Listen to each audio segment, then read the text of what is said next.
Everyone, this is Dawn. Welcome to my YouTube channel. Today I'm going to show you how to make a card using Feathered Friends and some mixed media. So this is the stamp set and it comes with thin cuts. I'm going to use pretty much all the stamps in there.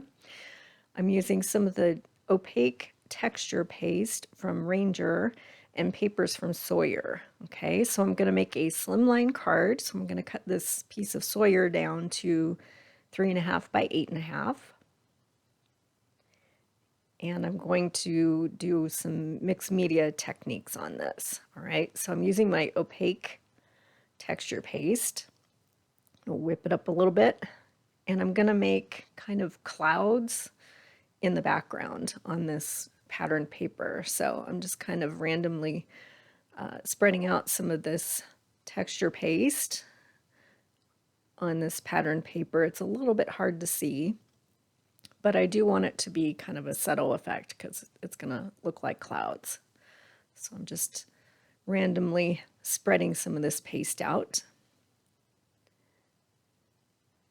You can use as much or as little as you want. Just going to spread some around and put some in, add some so it's a little thicker in some areas. I think that looks good. So I'm going to set this aside to dry, and now I'm going to do my stamping. So I'm going to stamp my sentiment out on this Sawyer pattern paper. This is the frame for my sentiment. I'm going to do all my stamping in black. And then I'm going to stamp the word thanks inside this little frame. And that has a coordinating thin cut. Then I'm going to stamp my branches and flowers. I'm going to do 3 of them.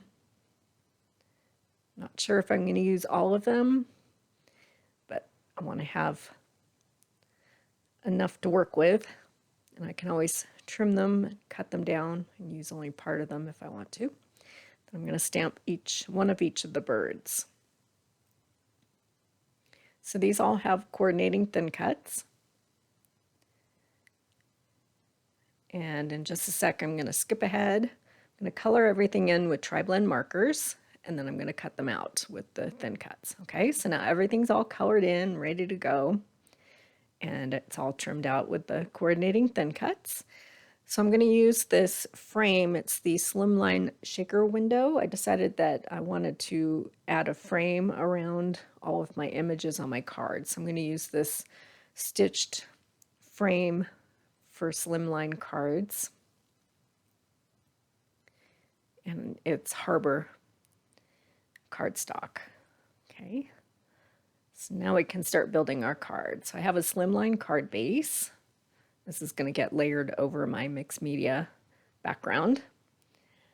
I've got a slimline card base. I'm going to put my background piece down.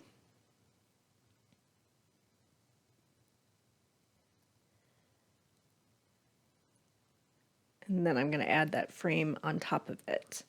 Now, this is where I found that I should have waited before I added this frame. So when you go to make this card, assemble all of your birds and branches and sentiment first and then put your frame down. But there's a fix for this. There's a pickup tool that Close to My Heart makes, and you can pick up anything that you've adhered down.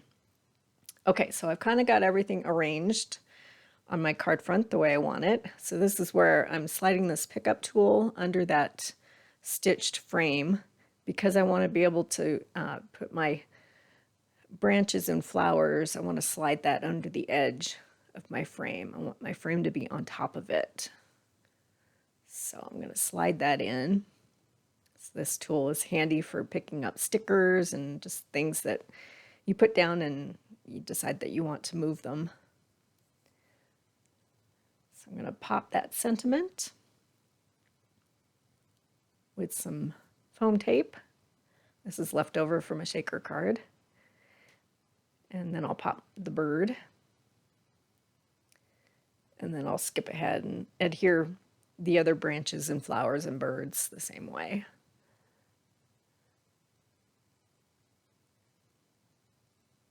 a good thing about Close to My Heart adhesive, it sticks really well, but if you need to pick it up, you still have some time to fix things and move things around. Like in this case where I've got my birds arranged, and then I decided they had their backs to each other. I wanted them to be looking at each other, so I decided in a second to switch them around. So I'm gonna pick up the blue one. See, I want them to be in, switch their spots. So I'm gonna pick up each of the birds and re-adhere them in the other way. I like that better. Now they're looking at each other. Okay, and so for the last step, I'm going to add some clear shimmer brush to the mixed media areas. I'm just brushing this on top of that white opaque paste. And it's very subtle and it's hard to see in the video, but in real life, it really does make a difference. It adds some sparkle and shine. And there's my finished card. So all of these supplies are currently available in my online store. I will make a list with links in the description below. And if you haven't subscribed yet, please hit that subscribe button. I would really appreciate it. And then you'll be able to find all of my videos. And thanks for watching.